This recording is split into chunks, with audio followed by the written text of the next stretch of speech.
Part 2, Moses, Miracles and Meditation. When Moses and Aaron saw the palace in the distance, Moses told Aaron he needed time alone to prepare for their meeting with Pharaoh. He wasn't sure how to carry out his plan and needed guidance. Surely if I create the same stillness as I did at the burning bush, I will receive a message telling me what to do, he thought to himself. He walked a little way from Aaron and found a rock to sit against. He closed his eyes and focused on his breath. He followed it as it entered his nostrils, touched the back of his throat, down his chest, into his tummy and out through his mouth.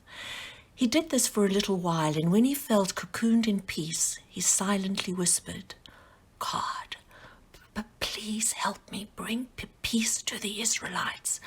I need a miracle to make it happen." He continued to focus on his breathing while he waited patiently for the message to arrive. "Moses, you have nothing to worry about," the voice whispered. "You will be guided all the way. As long as your cause remains noble and you act with integrity, the universe will conspire to make your dreams come true. This is one of the laws of the universe." Moses smiled. He experienced the same warm, cozy feeling as he did when the truth landed, when you just know that something is right and everything will be all right. He opened his eyes, stood up and walked confidently back to join Aaron. Together they walked the rest of the way to the palace. When they stood before Pharaoh, Aaron stepped forward. "We are here to ask you to let our people go," Aaron declared with a confidence he didn't feel. "Never," Pharaoh shouted. "I will never let the Jews leave Egypt. They belong to me. Now get out," he barked. They were thrown out by Pharaoh's guards. Instead of panicking, Moses went for a walk on his own to access the peaceful place deep inside him where guidance lived. He was confident a thought would emerge to tell him what to do next. He found an acacia tree and sat down beneath it. He closed his eyes and listened to his breath against the desert stillness. "Go to the Nile River and touch the water," the voice whispered from deep within. "There are algae growing in the water that will turn it red. Pharaoh will think it's blood." Moses smiled. This was like magic. He was dumbfounded that something as simple as focusing on his breath gave him access to profound wisdom and direction. He got up, walked to the Nile River and touched the water. He gasped when it turned red. This was a miracle. He never needed to feel afraid or alone ever again. All he had to do was be still, listen to his breath and wait. A thought to guide and comfort him would always arrive. Moses hoped when Pharaoh saw what happened to the Red Sea, he would free the Israelites. He was wrong. Pharaoh believed the water had turned into blood and blamed the Israelites' God. He was furious because no one could be more powerful than him. Just then, clouds began to rumble.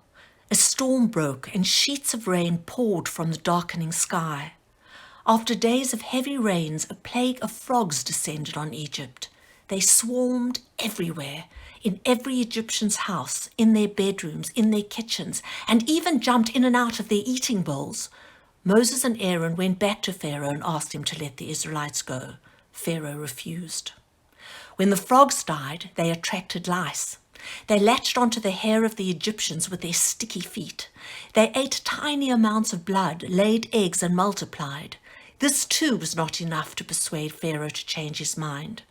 Soon after, all his animals caught an infectious disease and died, but Pharaoh would still not give in.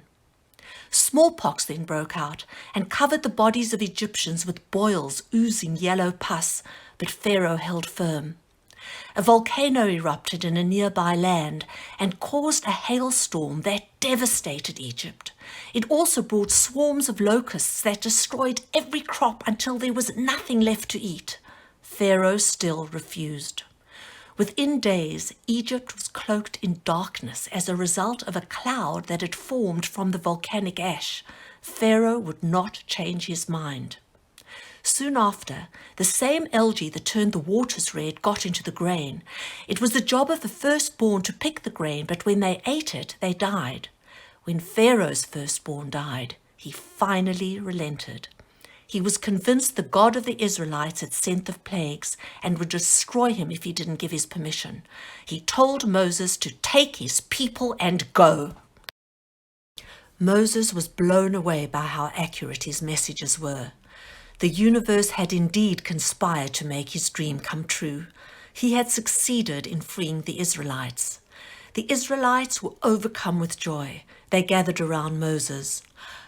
God has appointed me to lead you to a country we can call our own, Moses declared. The land is called Canaan, the promised land, he continued to loud cheers of excitement. They left immediately with Moses directing the way, but when they arrived at the banks of the Red Sea, panic set in. There was no way for them to cross the water.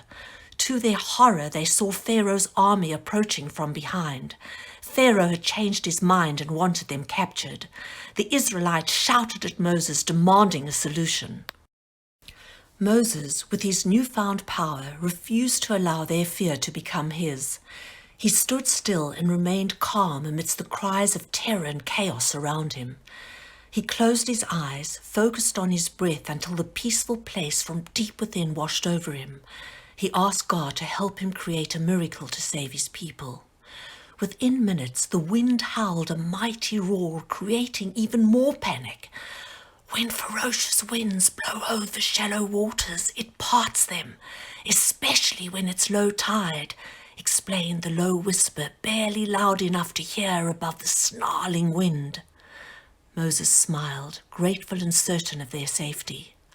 Everyone clutched onto each other as powerful gusts of wind sent gigantic waves crashing to the shore. The salty winds whipped sand off the desert floor, making it difficult to see. Gripped in terror, they buried their heads in each other's arms. As quickly as the wind started, it died down. The Israelites opened their eyes and stared in disbelief. The waters had parted and formed a path for them to walk through. To shouts of jubilation, Moses led them through the dry seabed, singing and laughing all the way. When Pharaoh's army began to cross, the waters came crashing down and drowned them. Moses was incredulous, even though he was getting used to the universe delivering miracles. Part of him wanted to share his knowledge with the Israelites and let them know the truth behind them, that they too could create miracles with God if their intentions were for the collective good. But the other part of him wanted to keep it all to himself. He liked that they looked to him for help and solutions. End of part 2.